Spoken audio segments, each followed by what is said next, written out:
नमस्कार, राधे राधे। मैं अजीत स्वागत करता हूं आपके अपने प्यारे परिवार RW स्टेट एग्जाम पर। कैसे हैं आप सब लोग?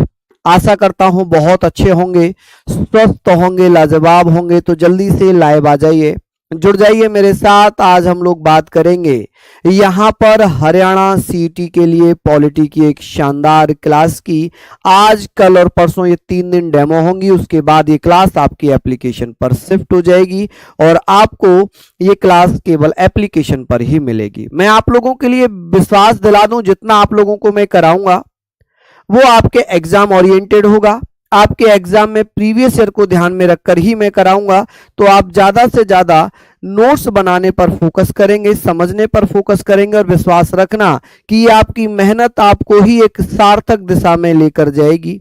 आपकी जो मेहनत है वो आपको निश्चित ही सफलता दिलवाएगी। मैं आपको बता देता हूं कि आज हम लोग संविधान सभा पढ़ेंगे।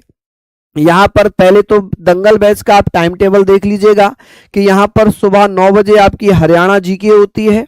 जैसे ही हरियाणा जीके खत्म हो जाएगी फिर आपकी ज्योग्राफी स्टार्ट होगी श्रीवास सर के द्वारा, संदीप श्रीवास सर के द्वारा। यहाँ पर साइंस, जैसे आज भावना मैम की बायो स्टार्ट हुई है। फिर उसके बाद जो क्लास खत्म हो जाएंगी फिर फिजिक्स, फिर आपकी केमिस्ट्री, फिर भैया 11 बजे आपकी मैथ है, फिर 12 बजे आपकी पॉलिटी होगी और 2 बजे यहाँ पर आपकी हिंदी है, 5 बजे आपकी इंग्लिश हो जाएगी और भैया उसके बाद आपकी रीजनिंग हो जाएगी। अब यहाँ पर जैसे पॉलिटी खत्म हो जाएगी उसके बाद हिस्ट्री होगी केशपाल सर के द्वारा, फिर इकोनॉमी होगी भैया विनय सर के द्वारा। तो ये टाइम टेबल है, आप इसको देख सकते हैं। आज से ये क्लासेस स्टार्ट हो चुकी हैं। इसका चाहे तो एक स्क्रीनशॉट आप ले सकते हैं।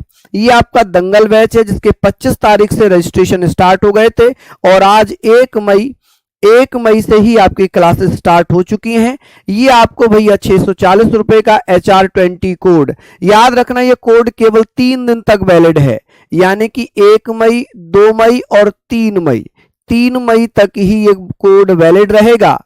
ठीक है। नेक्स्ट, आप परचेज कैसे कर सकते हैं? तो आप RW ऐप डाउनलोड कर लें। यहां पर जब आप जाते हैं पेड कोर्स में, उसके बाद इसे आप बाय नाउ करते हैं और उसके बाद यहां पर अप्लाई कूपन में आप HR20 कोड यूज कर लेंगे, जिससे आपको 20% डिस्काउंट मिल जाएगा। जो 799 का कोर्स था वो आपको 640 रुपए का मिलेगा। ठीक है। अब बात आती है कि सर हमने पढ़ना क्या क्या है। देखिए, आपके लिए आपके बहुत ही शानदार तरीके से हर उस पॉइंट को मैं क्लियर करता हुआ चलूंगा जो आपके एग्जाम ओरिएंट होंगे। ठीक है। जैसे कि अगर मैं आपसे बात कर लूं तो भारत का संवैधानिक विकास हम पढ़ेंगे, इसको हम सबसे लास्ट में पढ़ेंगे। ये चैप्टर हम सबसे लास्ट में रखेंगे। आज हम संविधान सभा से स्टार्ट कर रहे होंगे, संविधान का निर्माण हम पढ़ रहे होंगे, उद्देश्य प्रस्ताव किसने पेश किया, कब इसको स्वीकार किया गया, संविधान सभा में सदस्यों की संख्या कितनी थी, संविधान का निर्माण कैसे हुआ, इन सारी चीजों के बारे में हम अच्छे से सारी चीजों को पढ़ेंगे। ठीक है। संघ और उसके राज्य क्षेत्र के बारे में हम बात कर लेंगे, कौन से भाग में है, नए राज्यों की स्थापना किस आर्टिकल में होती है, इन सारी चीजों को हम पढ़ेंगे। नागरिकता हम पढ़ेंगे, सिटीजनशिप हम पढ़ेंगे। मूल अधिकार की बात हम लोग कर लेंगे कि मूल अधिकार कहां से लिए गए। नीति निदेशक सिद्धांत यानी कि तत्व, direct principle of state policy कहां से लिए गए, कौन से भाग में, किस किस आर्टिकल्स में, सारी चीजें को पढ़ाते हुए हम लोग ये ध्यान रखना कि जितनी चीजें हम पढ़ रहे हैं, हम पढ़ा रहे हैं, उन चीजों को एग्जाम से रिलेट करेंगे। जो आपके अभी हुआ था, एक ही हुआ है आपका, तो उसी से संबंधित सीईटी में जो भी क्वेश्चन पूछे गए होंगे उनको हम पढ़ते हुए चलेंगे। मौलिक कर्तव्य, संघीय कार्यपालिका। अब संघीय कार्यपालिका में हम क्या क्या पढ़ेंगे? राष्ट्रपति पढ़ेंगे, उपराष्ट्रपति पढ़ेंगे, संसद वगैरह सब हम इसमें पढ़ लेंगे। ठीक है। चलिए नेक्स्ट हम यहां पर बात करते हैं। इसका चाहे तो एक स्क्रीनशॉट ले लें कि भैया हमें पढ़ना क्या क्या है पॉलिटी में। ठीक। नेक्स्ट है यहां पर पार्लियामेंट हो गई। ठीक है। पार्लियामेंट यानी कि संसद, लोकसभा, राज्यसभा, राज्य विधानमंडल में हम पढ़ेंगे, राज्यपाल भी हम इसमें पढ़ेंगे, विधानसभा भी पढ़ेंगे, विधान परिषद पढ़ेंगे, स्थानीय स्वशासन पढ़ेंगे, न्यायपालिका में हम सुप्रीम कोर्ट पढ़ेंगे, हाई कोर्ट पढ़ेंगे। ठीक है। महान्यायवादी, अटॉर्नी जनरल पढ़ेंगे। क्वेश्चन आता है कि भैया भारत का सबसे बड़ा विधि अधिकारी कौन है, तो आप कहेंगे महान्यायवादी। निर्वाचन आयोग पढ़ेंगे। ठीक है, नियंत्रक एवं महालेखा परीक्षक पढ़ेंगे, राजभाषा पढ़ेंगे, आपात उपबंध पढ़ेंगे, इमरजेंसी प्रोविजन, और भैया संविधान संशोधन। जो इमरजेंसी प्रोविजन है ये हम राष्ट्रपति में पढ़ेंगे, राष्ट्रपति की आपातकालीन शक्तियों में हम इसको कवर कर लेंगे, तो एक्स्ट्रा पढ़ने की आवश्यकता नहीं होगी। ठीक है, ये सारी चीजें आप लोग अच्छे से पढ़ना। चलिए अब बात आती है जी यहां पर, यहां हम आज स्टार्ट कर रहे हैं संविधान। संविधान से संबंधित कुछ महत्वपूर्ण कथन जैसे कि पूछे जाते हैं उन पर मैं बात करूंगा। आज हमारा जो होगा हम पढ़ेंगे सर संविधान सभा। क्या पढ़ेंगे? संविधान सभा। लेकिन संविधान सभा से पहले, कॉन्स्टिट्यूएंट असेंबली से पहले हम लोग बात करेंगे कि सर जो कॉन्स्टिट्यूएंट असेंबली है, यहां पर आप लोग मुझे बताइएगा कि सर कॉन्स्टिट्यूएंट असेंबली, असेंबली। चलिए अब यहां पर इससे पहले हम ये बात करेंगे संविधान क्या है। संविधान के बारे में हम बात करते हैं कि सर ये बताइए, टॉपिक तो हमारा यही रहेगा लेकिन हमें संविधान के बारे में भी तो पता होना चाहिए कि संविधान क्या होता है, कॉन्स्टिट्यूशन क्या होता है। चलिए बताइए कौन कौन साथी बता देंगे। इसमें मैं थोड़ा सा आपको इंपोर्टेंट जो भी चीजें होंगी वो कराऊंगा। आप कहेंगे सर संविधान सभा के बारे में यहां पर हमने पढ़ना है आज, लेकिन संविधान क्या है? कौन भैया बताएगा संविधान क्या है? आप कहेंगे सर नियम कानूनों का ऐसा संग्रह जिसके द्वारा देश में रहने वाले लोगों को या देश के नागरिकों को उसी के अनुसार काम करना होगा। यानी कि संविधान एक ऐसी किताब है जिसमें नियम कानून लिखे हुए हैं और उन्हीं नियम कानूनों के अनुरूप ही हमें काम करना होगा। ठीक है, constitution is a collection of rule and laws, कि नियम और कानूनों का संग्रह ही संविधान कहलाता है। संविधान की जो जननी है वो किसे कहते हैं, संविधान का जनक किसे कहते हैं, इन क्वेश्चंस पर भी हम बात करेंगे कि भैया ये बताइए कि जो संविधान है, संविधान की जो शुरुआत है वो कहां पर हुई। तो अगर मैं बात करूं लिखित संविधान की, तो सबसे पहला जो लिखित संविधान माना गया है वो अमेरिका का है। इसीलिए अमेरिका के जो चौथे राष्ट्रपति थे जिनका नाम था जेम्स मैडिसन, जेम्स मैडिसन को ही संविधान का जनक कहते हैं। अगर कह दे कि भारतीय संविधान का जनक किसे कहेंगे, तो आप कहेंगे सर भारतीय संविधान का जनक कहा जाता है डॉक्टर बी आर अंबेडकर साहब को। किसे कहते हैं? डॉक्टर बी आर अंबेडकर साहब को। तो जो संविधान है उसकी परिभाषा क्या हो गई? आप कहेंगे सर नियम कानूनों के संग्रह को ही संविधान कहते हैं, जिसके अनुसार राष्ट्रपति को, प्रधानमंत्री को, आईएएस को, आईपीएस को, आम जनता को, आपको, हमको, सभी को काम करना होता है, वही क्या होगा? संविधान कहलाएगा। आप कहेंगे सर नियम कानूनों का संग्रह, नियमों एवं कानूनों का संग्रह, कि सर संविधान क्या होगा? नियमों एवं कानूनों का संग्रह। ठीक है जी, कानूनों का संग्रह। चलिए आप कहेंगे सर ये क्या है? संग्रह। तो संविधान क्या है? अ कलेक्शन ऑफ, आप कहेंगे sir a collection of rules and laws, rules and laws, कि नियम एवं कानूनों का संग्रह ही संविधान कहलाता है। इसी के अनुरूप सभी नागरिकों को इसी के अनुसार काम करना होता है। ठीक है, अब बात यहां पर ये आ गई कि सर ये जो संविधान है, संविधान का जनक किसे कहा जाता है? आप कहेंगे सर संविधान का जनक किसे कहते हैं, फादर किसे कहते हैं। अगर केवल जर्नल क्वेश्चन पूछ ले तो आपको ये तो पता होगा ही कि सर संविधान का जनक किसे कहते हैं। आप लोग क्या कहेंगे? आप कहेंगे सर संविधान का जो जनक है, आप लोग कमेंट करके बताइएगा। आप कहेंगे सर संविधान का जनक, ना बी आर अंबेडकर साहब को भारतीय संविधान का जनक कहते हैं, भारतीय संविधान का जनक कहते हैं। चलिए आप कहेंगे सर जेम्स मैडिसन, किसे भैया? James Madison. तो जेम्स मैडिसन को आप कह सकते हैं, जेम्स मैडिसन ये संविधान के जनक हैं। अगर यहां पर पूछ ले कि भारतीय संविधान के जनक कौन होंगे, भारतीय संविधान के जनक कौन होंगे? तो ये थोड़े थोड़े पॉइंट हम लोग पढ़ते हुए चलेंगे। संविधान के जनक, चलिए थोड़ा सा बेसिक चीजें मैं आपको बता रहा हूं, उसके बाद हम चलेंगे, उसके बाद हम अपने टॉपिक पर लौटेंगे। Father of Indian constitution, father of Indian constitution, चलिए बता सकते हैं आप लोग कि फादर ऑफ इंडियन कॉन्स्टिट्यूशन कौन है? आप कहेंगे सर बी आर अम्बेडकर। कौन? B R Ambedkar. तो आप कहेंगे sir B R Ambedkar, B R Ambedkar, ठीक है, बी आर अम्बेडकर, ये भैया फादर ऑफ इंडियन कॉन्स्टिट्यूशन हो गए। चलिए अब संविधान से संबंधित कुछ कथन आते हैं, जैसे कि भारतीय संविधान को उधार लिया हुआ संविधान किसने कहा, या उधार का थैला किसने कहा, वरोड बैग किसने कहा था। कुछ स्टेटमेंट ऐसे आते हैं। ये भी कहा जाता है कि सर ऐसे कौन से व्यक्ति हैं, ये कौन से इतिहासकार हैं, या ऐसे कौन से कानून के जानकार हैं, जुरिस्ट हैं, जिन्होंने ये कहा था कि भारतीय संविधान वकीलों का स्वर्ग है।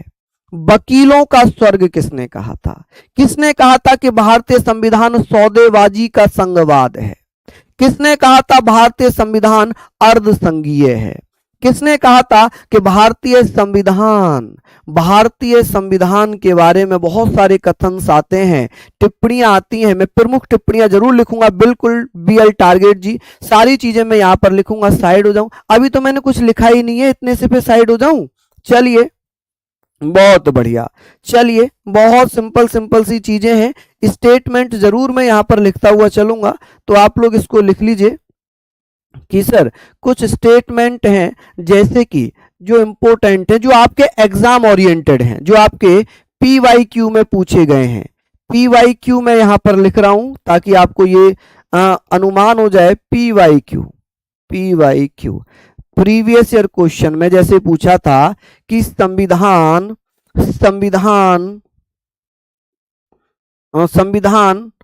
वकीलों का स्वर्ग है, ये किसने कहा था कि सर संविधान वकीलों का स्वर्ग है, वकीलों का स्वर्ग है, ये किसने कहा था? स्वर्ग है, ये किसने कहा था भैया? जेनिंग ने कहा था। आइवर जेनिंग कह सकते हैं या आई जेनिंग यहां पर हम लोग कह सकते हैं कि सर ये किसने कहा था? Ivoire ginning. एसबी ने बहुत गजब आंसर दिया है। आप कहेंगे सर ये किसने कहा था? आइवर जेनिंग ने। किसने कहा था भैया? आइवर जेनिंग्स, ठीक है जी, आइवर जेनिंग्स द्वारा कहा गया, ठीक है, द्वारा कहा गया। चलिए किसने कहा था कि भारतीय संविधान, किसने कहा था कि जो भारतीय संविधान है, भारतीय संविधान, मैं कुछ फैक्ट आपको बता रहा हूं जो एग्जाम में पूछे थे ताकि आपको एक आइडिया मिल जाए कि भारतीय संविधान अर्धसंघीय है। क्या है? क्यूसी फेडरल, अर्धसंघीय। आप कहेंगे सर क्यूसी फेडरल है, अर्धसंघीय है, ये किसने कहा था? तो आप क्या बताएंगे कि केसी व्हीलर ने कहा था। किसने कहा था भैया? केसी व्हीलर के द्वारा कहा गया था।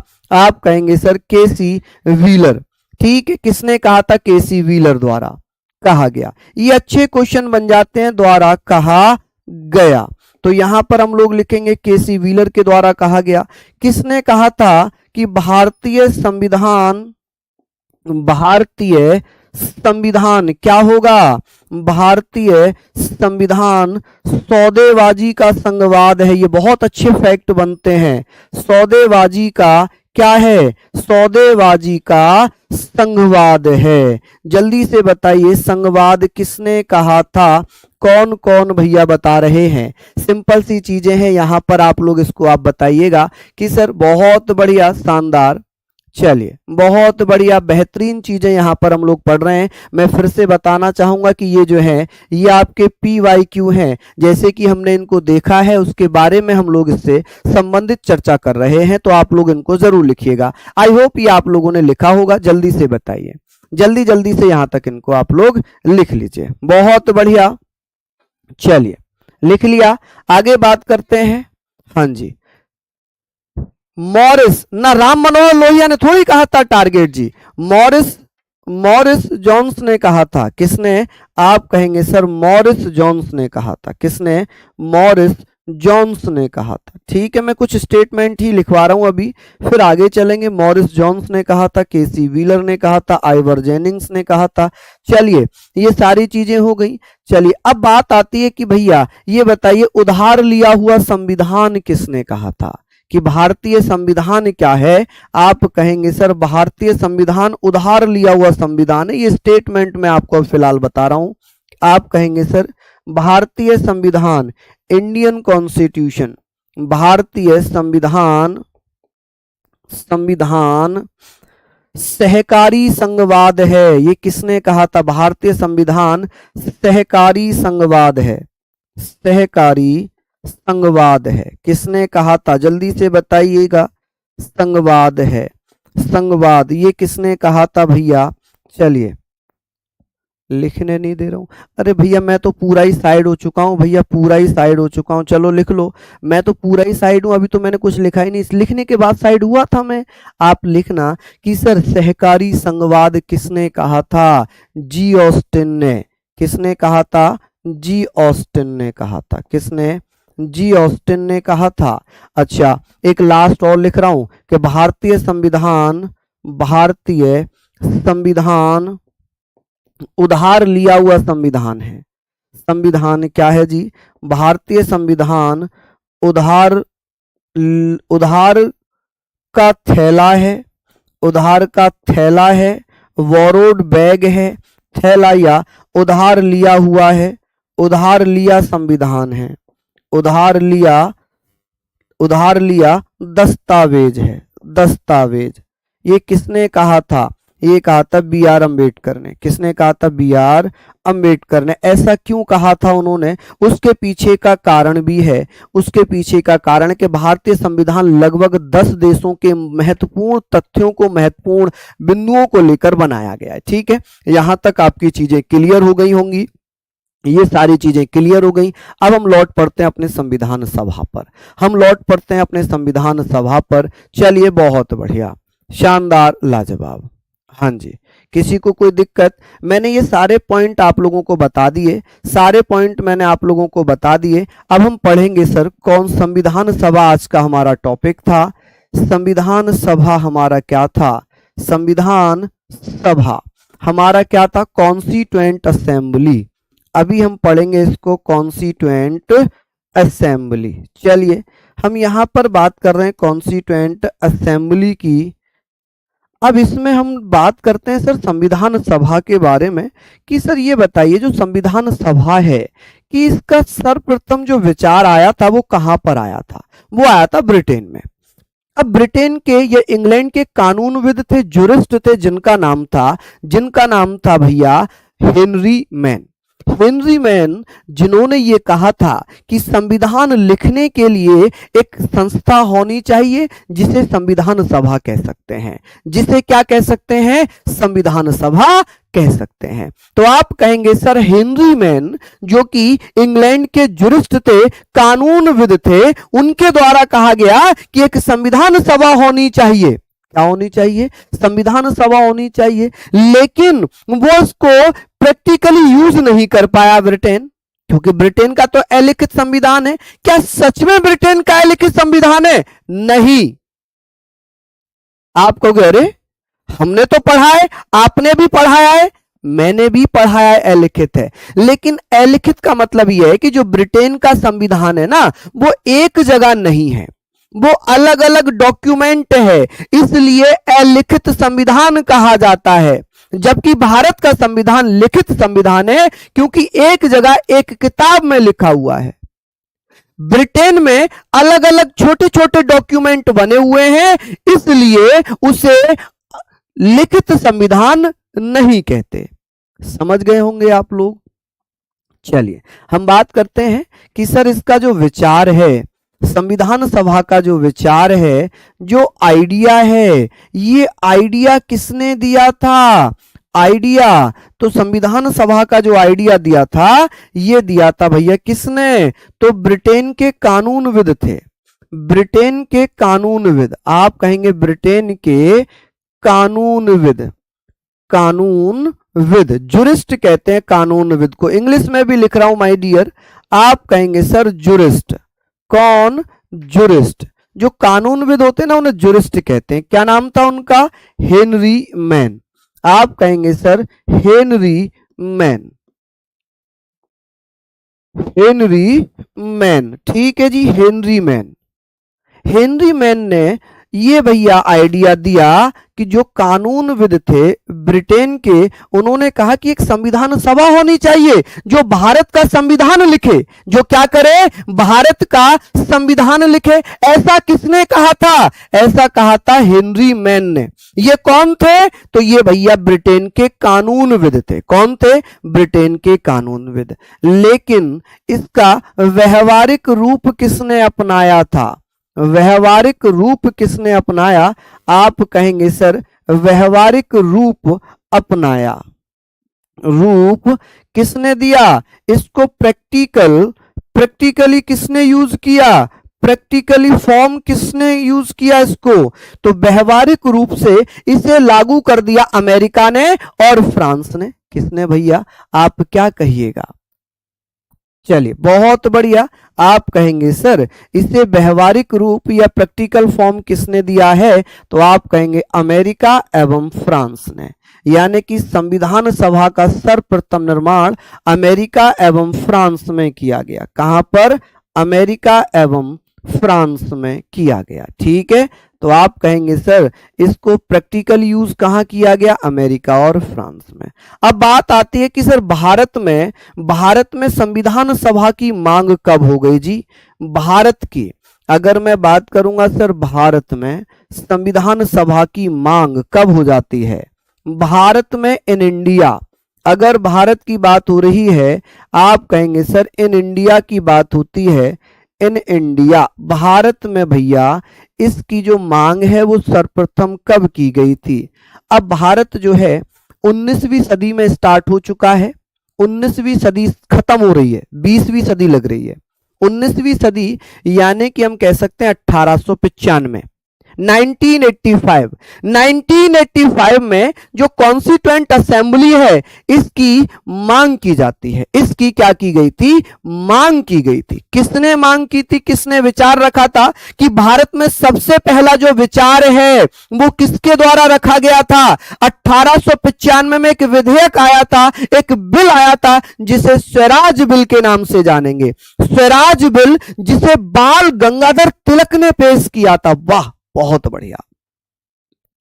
चलिए आप कहेंगे सर ये क्वेश्चंस आपसे पूछा जाता है, ये क्वेश्चंस आपसे पूछे जाते हैं कि भैया ये बता दो कि संविधान सभा जो भारत में है, संविधान सभा का भारत में जो विचार है वो किसने रखा है? तो आप कहेंगे भारत में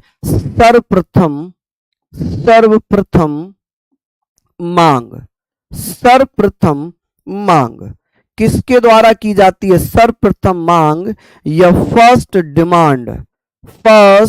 डिमांड किसके द्वारा और कब की गई थी? डिमांड होती है जी 1895 में।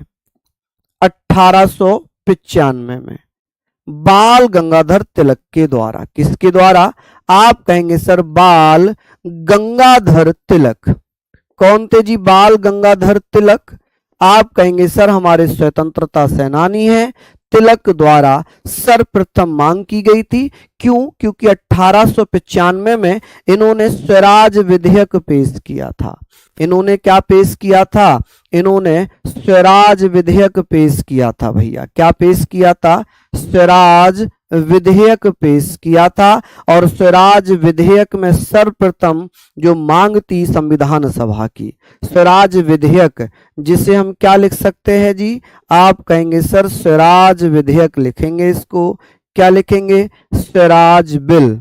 ठीक है, स्वराज बिल के द्वारा मांग की गई। ठीक है, स्वराज बिल के द्वारा बाल गंगाधर तिलक ने 1895 में बाल गंगाधर तिलक ने स्वराज विधेयक के माध्यम से संविधान सभा की मांग की थी। किसकी मांग की थी? संविधान सभा की मांग की थी।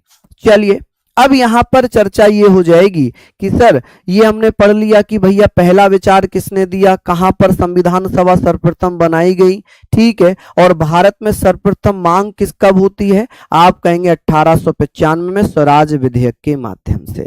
ये स्वराज विधेयक के माध्यम से मांग हो गई। उसके बाद आगे बढ़ते हैं, उसके बाद हम बात करते हैं स्वराज विधेयक के माध्यम से मांग हो गई, लेकिन भारत में एक शब्द है स्वराज। ये शब्द किसने दिया? ये 1875 में स्वामी दयानंद सरस्वती ने स्वराज शब्द दिया था। क्या किया था? स्वराज शब्द दिया। और इस स्वराज शब्द का जो वास्तविक मतलब है वो ये है कि स्वतंत्रता, स्वराज, खुद का शासन, स्वशासन, स्वराज, स्वतंत्रता। अब पहली बार स्वराज की जो पूर्ण मांग है वो कब होती है? आप कहेंगे सर स्वराज की पूर्ण मांग कब होती है? 1921 में। और कौन करते हैं? आप कहेंगे सर हजरत मोहानी। कौन? हजरत मोहानी। ठीक है, चाहे तो आप लिख लेना कि भैया पूर्ण स्वराज की मांग कब की गई थी। मैं यहां पर लिख भी देता हूं कि सर पूर्ण स्वराज की मांग सर्वप्रथम किसने की थी? पूर्ण स्वराज की मांग, कि भैया पूर्ण स्वराज की मांग कब? 1921 में हजरत मोहानी के द्वारा। किसके द्वारा? हजरत मोहानी के द्वारा की गई थी। हजरत मोहानी द्वारा की गई। बस खत्म कहानी, द्वारा की गई। यहां तक आप लोग लिख सकते हैं की गई। आगे बात करते हैं कि सर ये पहली मांग हो गई संविधान सभा की। चलिए अब क्या हुआ? 1922 में महात्मा गांधी ने क्या कहा? 1922 में गांधी जी ने कहा क्या कहा? कि भारतीय संविधान भारतीयों की इच्छा अनुसार होगा। इन्होंने कहा कि भारतीय संविधान भारतीयों की इच्छा अनुसार होगा। भारतीय संविधान भारतीयों के अनुसार होगा। किसके अनुसार होगा भैया? भारतीय अनुसार होगा, भारतीयों के अनुसार होगा। ठीक है जी, भारतीयों के अनुसार होगा। ठीक है, ये किसने कहा था?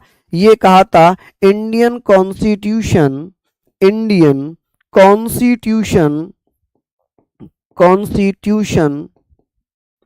will be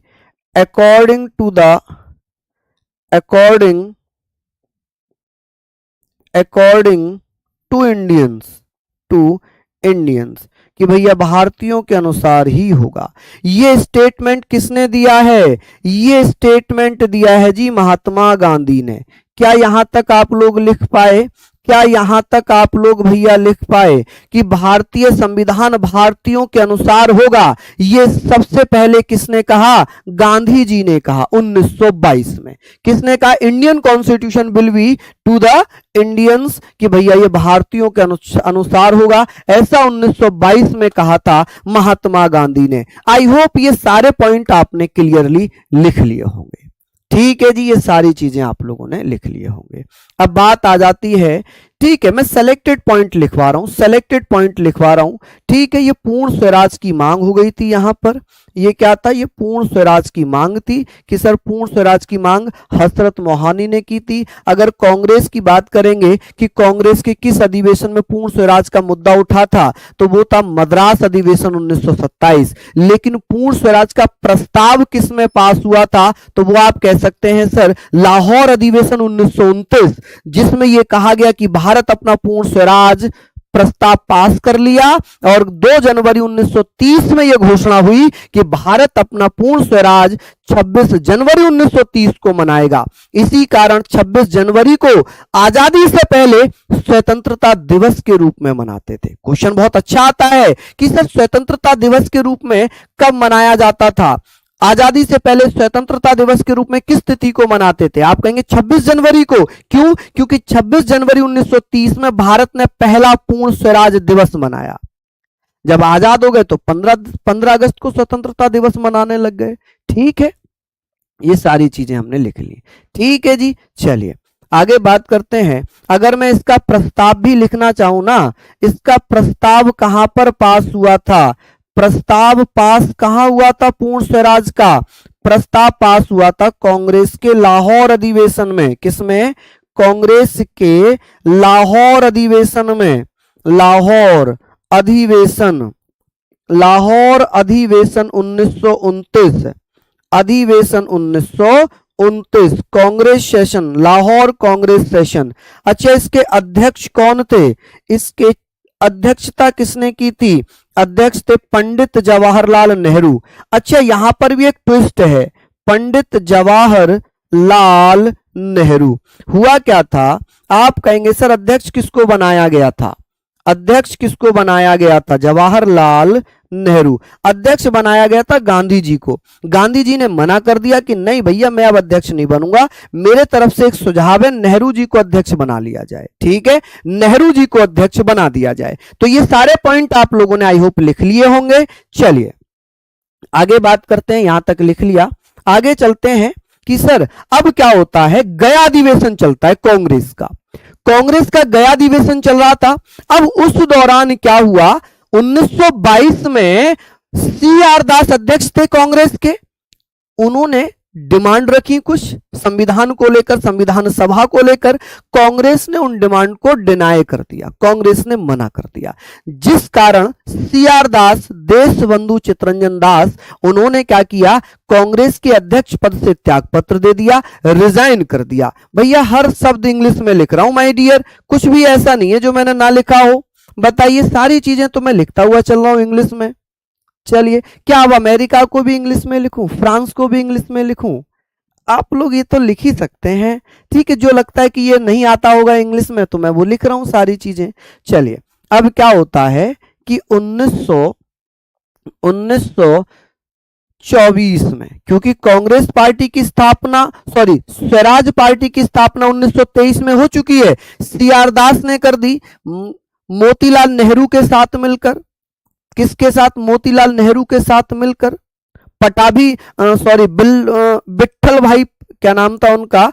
विट्ठल भाई, जो कि 1925 में अध्यक्ष बने थे, 1925 में अध्यक्ष भी बने थे। तो हम बात कर रहे हैं कि सर विट्ठल भाई पटेल, और हम ऐसे कह सकते हैं कि वो उसके सह संस्थापक थे। संस्थापक स्वराज पार्टी के थे सी आर दास, मोतीलाल नेहरू। मोतीलाल नेहरू सचिव बन गए और सी आर दास अध्यक्ष बन गए। सी आर दास ने क्या किया भैया? त्यागपत्र दिया कांग्रेस से, अपनी अलग पार्टी बनाई। और उसी दौरान 1924 में मोतीलाल नेहरू जो पंडित जवाहरलाल नेहरू के पिता थे, मोतीलाल नेहरू, आप कहेंगे सर मोतीलाल नेहरू ने क्या किया? ब्रिटिश सरकार के समक्ष अपनी मांग कर दी। मोतीलाल नेहरू ने संविधान सभा की मांग की। किसने? मोतीलाल नेहरू ने संविधान सभा की मांग की। ठीक है, मोतीलाल नेहरू ने संविधान सभा की मांग की। ठीक है, संविधान सभा की मांग की। अब आप कहेंगे सर मांग यानी कि डिमांड ऑफ कॉन्स्टिट्यूएंट असेंबली। ठीक है, ऑफ कॉन्स्टिट्यूएंट असेंबली। आप कहेंगे सर कॉन्स्टिट्यूएंट असेंबली, यहां पर आप लोग लिखेंगे कॉन्स्टिट्यूएंट असेंबली। ठीक है, संविधान सभा की मांग किसने कर दी थी? नेहरू जी ने कर दी थी। अब उसके बाद हम बात कर लेते हैं कि सर 1928 में नेहरू रिपोर्ट आती है। हालांकि हिस्ट्री में आप साइमन कमीशन पढ़ेंगे, साइमन कमीशन 1928 में आया था। ठीक है, 3 फरवरी 1928 में आया था। साइमन कमीशन का गठन इसलिए किया गया था कि जो क्या था, आप क्या कहेंगे? आप क्या कहेंगे सर? आप कहेंगे सर साइमन कमीशन इसलिए बनाया गया था, जो भारत शासन अधिनियम 1919 था उसकी जांच की जाए कि भाई 10 साल के बाद बनेगा। हालांकि 2 वर्ष पहले ही 1927 नवंबर 1927 में साइमन कमीशन का गठन हो गया। ब्रिटेन में अल्सरब्रुक जॉन साइमन उसका अध्यक्ष था, जिसे साइमन के नाम से जानते हैं। साइमन कमीशन 3 फरवरी 1928 में मुंबई पहुंचा, और जब मुंबई पहुंचा तो उसका विरोध हुआ। साइमन कमीशन वापस जाओ के नारे लगे। जब वापस जाओ के नारे लगे तो हुआ ये कि बर्केनहेड उस समय भारत सचिव था। मैं हिस्ट्री के पॉइंट ऑफ व्यू से भी बता रहा हूं वर्केन हेड उस समय भारत सचिव था। तो वर्केन हेड ने कहा कि आप बहुत संविधान संविधान कर रहे हो, आप क्या इतने कैपेबल हो, आप इतने पढ़े लिखे हो या इतने समझदार हो कि आप अपना संविधान लिख पाओ। अब ये तो भैया हमारी आत्मा पे चोट पहुंच गई, हमारा ईगो ईगो हर्ट हुआ है। अब ईगो हर्ट हुआ तो मोतीलाल नेहरू ने कहा कि जी मैं आपके चैलेंज को एक्सेप्ट करता हूं। मोतीलाल नेहरू ने कहा कि मैं आपके चैलेंज को एक्सेप्ट करता हूं। चैलेंज क्या था जी? चैलेंज ये था कि भारत में अगर कोई व्यक्ति जो है जो एक ऐसा डॉक्यूमेंट बनाए, एक ऐसा कानूनी दस्तावेज बनाए जिसे भारत के सभी राजनीतिक दल मान लें, क्योंकि पता था भारतीय तो आपस में लड़ लड़ कर मर जाएंगे, आपस में लड़ लड़ कर मर जाएंगे, एक दूसरे की कोई मानेगा ही नहीं। बर्केन हेड भारत सचिव था, secretary of state of India था, ठीक है। भारत सचिव को इंडिया सेक्रेटरी मत पढ़ना, उसे secretary of state of India पढ़ना, जिसे छोटे से शब्दों में भारत सचिव कहते हैं। भारत सचिव वर्केन हेड ने कहा कि ठीक है, आप जो है अपना संविधान या आप कोई दस्तावेज बनाकर दिखाओ जिसे सभी राजनीतिक दल मान ले। मोतीलाल नेहरू ने चैलेंज एक्सेप्ट किया और उसके बाद मोतीलाल नेहरू ने अपनी नेहरू रिपोर्ट पेश कर दी। क्या पेश कर दी? नेहरू रिपोर्ट पेश कर दी। और इसके अगेंस्ट में जिन्ना जी ने अपना 14 सूत्री मांग कर दी, ठीक है। उसके बाद हम बात करते हैं आगे, क्योंकि ये हिस्ट्री में भी आप पढ़ोगे तो मैं आपके एग्जाम ओरिएंटेड सारी चीजें कराने का प्रयास कर रहा हूं, ठीक है। बात आती है जी 1934 की। 1934 में संविधान सभा की औपचारिक मांग, संविधान सभा की पहली औपचारिक मांग है ये। 1934 में संविधान सभा की प्रथम औपचारिक मांग किसने की थी? प्रथम औपचारिक मांग। आप कहेंगे सर औपचारिक मांग किसने कर दी थी? औपचारिक मांग, जल्दी से बताइए कि सर औपचारिक मांग यानी कि आप कहेंगे सर फर्स्ट क्या बोलेंगे इसको भैया? Formal demand. First formal demand of constituent assembly. चलिए पूरा ही लिख देता हूं, कॉन्स्टिट्यूएंट असेंबली। किसने की थी भैया कॉन्स्टिट्यूएंट असेंबली की मांग? 1934 में असेंबली। आप कहेंगे सर ये मांग किसने कर दी थी?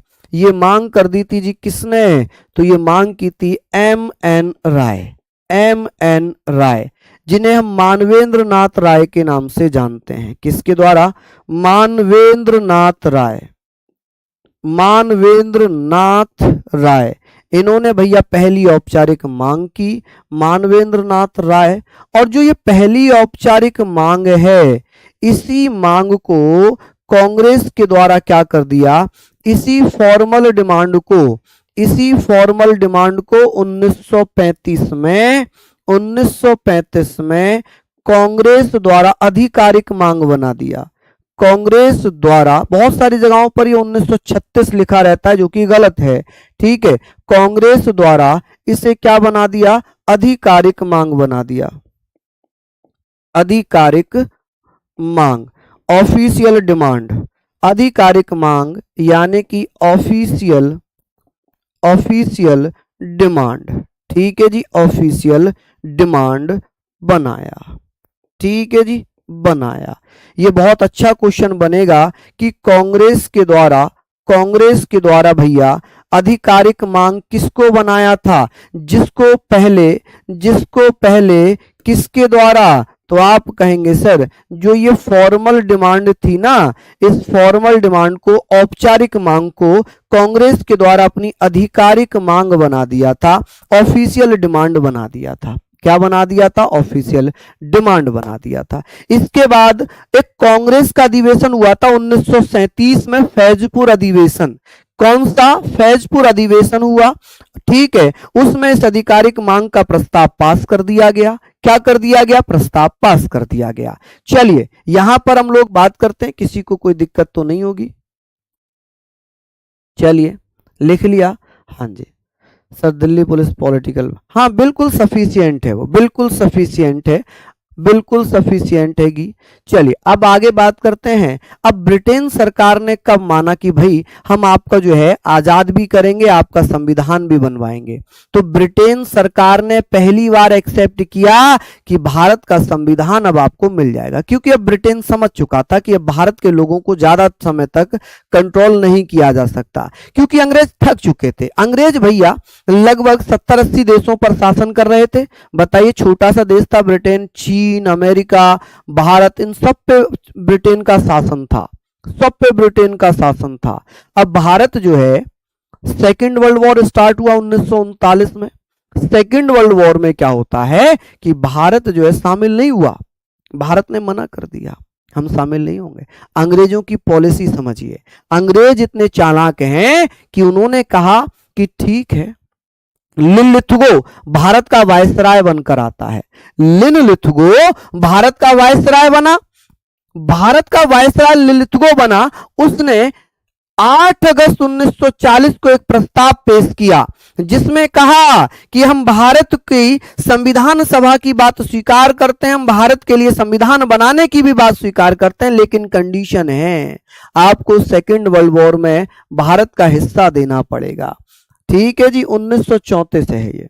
सेकेंड वर्ल्ड वॉर में भारत को ब्रिटेन का साथ देना पड़ेगा। ठीक है जी, तो लिन लिथगो ने एक प्रस्ताव पेश किया जिसे अगस्त प्रस्ताव, अगस्त ऑफर कहा गया। इसमें उसकी कुछ सिफारिशें थी, जैसे लिन लिथगो ने कहा कि जो वायसराय की कार्यकारिणी परिषद है, यानी कि जो एग्जीक्यूटिव काउंसिल है, जिसको हम क्या बोल सकते हैं कि सर भारत की जो वायसराय है, वायसराय की जो एग्जीक्यूटिव काउंसिल है, कार्यकारिणी है, उसमें और अधिक संख्या में भारतीयों को शामिल किया जाएगा। मोर number of Indians will be included in the governor generals executive, कि गवर्नर जनरल की कार्यकारिणी में और अधिक संख्या में भारतीयों को शामिल किया जाएगा। एक युद्ध सलाहकार परिषद का गठन किया जाएगा। क्या किया जाएगा? एक युद्ध परिषद या युद्ध सलाहकार परिषद का गठन होगा जो कि युद्ध से संबंधित मामलों पर सलाह देगी। यह किसमें कहा गया? अगस्त प्रस्ताव में। चलिए अब यहां पर मैं हेडिंग डाल रहा हूं अगस्त प्रस्ताव।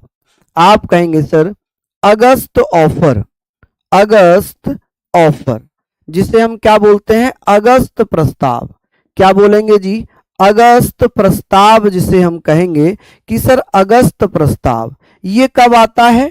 आप कहेंगे सर 8 अगस्त 1940, 8 अगस्त 1940 में ये आता है। और यहां पर हम बात करेंगे कि सर ये कब और किसके द्वारा, तो भैया 8 अगस्त को ये पेश किया गया। और इस समय भारत का वायसराय कौन था? इस समय वायसराय कौन था जी भारत में? वायसरॉय। आप कहेंगे सर इस समय वायसरॉय, वायसरॉय को आप जानते होंगे, जैसे आज की डेट में राष्ट्रपति है वैसे ही वायसरॉय हुआ करता था, जिसका नाम था लिन लिथगो, लिन लिथगो। ठीक है जी, लिन लिथगो, लिथगो। आप कहेंगे सर लिन लिथगो द्वारा एक प्रस्ताव पेश किया, एक प्रस्ताव यानी कि एक बिल पेश किया, प्रस्ताव यानी कि बिल पेश किया,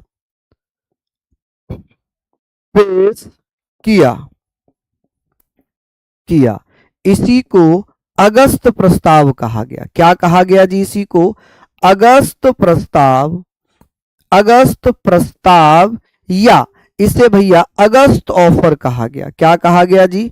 अगस्त ऑफर कहा गया, अगस्त ऑफर कहा गया। ठीक है जी, कहा गया।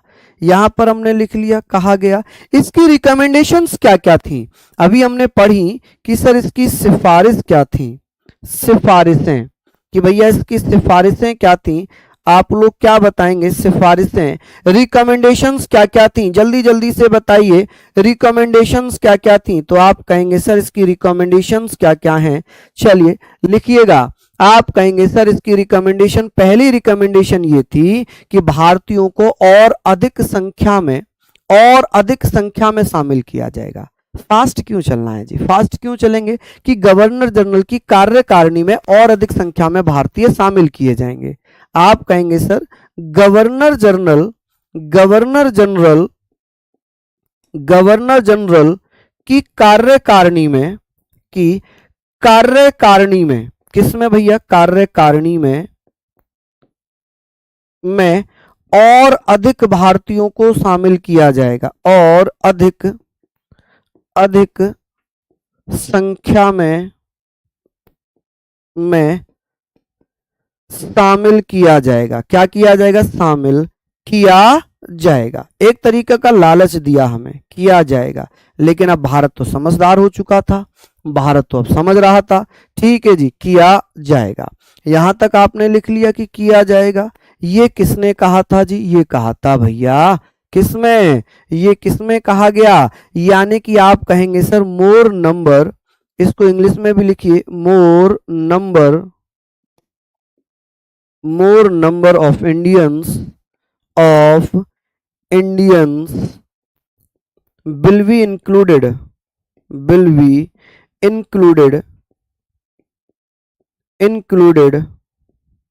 किसमें इंक्लूड किए जाएंगे, चलिए बता दीजिए भैया, इंक्लूडेड, ठीक है जी, इंक्लूड किए जाएंगे। ओहो, इंक्लूडेड इन द गवर्नर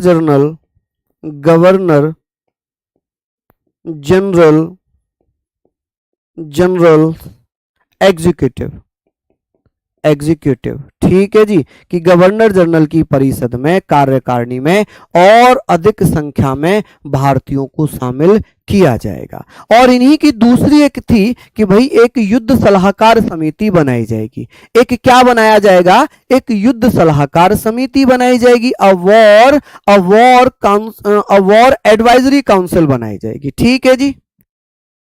चलिए यहां पर हमने पढ़ लिया a war advisory council will be formed, यानी कि हम कह सकते हैं यहां पर तो आएगा नहीं, आगे लिख दूं, ये लिख लीजिए जल्दी से इसको लिख लीजिए, मैं आगे लिख देता हूं यहां पर सेकंड पॉइंट ये था कि एक युद्ध सलाहकार समिति बनाई जाएगी। क्या बनाया जाएगा, एक युद्ध सलाहकार समिति बनाई जाएगी, सलाहकार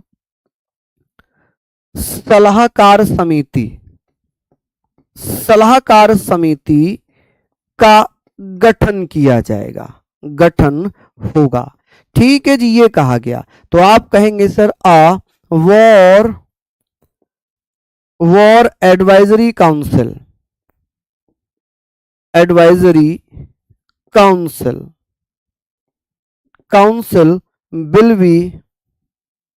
विल बी फॉर्म्ड, ठीक है कि भैया, लेकिन क्या किया गया, कांग्रेस ने और मुस्लिम लीग ने इसको स्वीकार नहीं किया, ये स्वीकार नहीं की गई, इसकी सिफारिशें अगस्त ऑफर को मुस्लिम लीग ने और कांग्रेस ने स्वीकार नहीं किया। अब बात आएगी क्रिप्स मिशन आएगा, तो क्रिप्स मिशन हम कल से स्टार्ट करेंगे। अभी आप लोग बताओ जितना आज मैंने पढ़ाया है, क्या ये सारी चीजें आपको समझ में आ गई, क्या सारी चीजें आपको समझ में आई या नहीं आई, एक बार भैया जल्दी से मुझे बताइए कि जितनी भी चीजें मैंने आपको समझाई कि संविधान सभा का विचार किसने दिया, सबसे पहले संविधान सभा का गठन कहां पर हुआ, ये सारी चीजें आपको समझ में आ गई होंगी। तो एक कमेंट जरूर कर देना, बिल्कुल पूरा ये लिखा हुआ आपको मिलेगा, ये भी आपको मिल जाएगा, इसका भी आप प्रिंट आउट निकलवा सकते हैं, तभी तो वाइट बैकग्राउंड पर करा रहे हैं।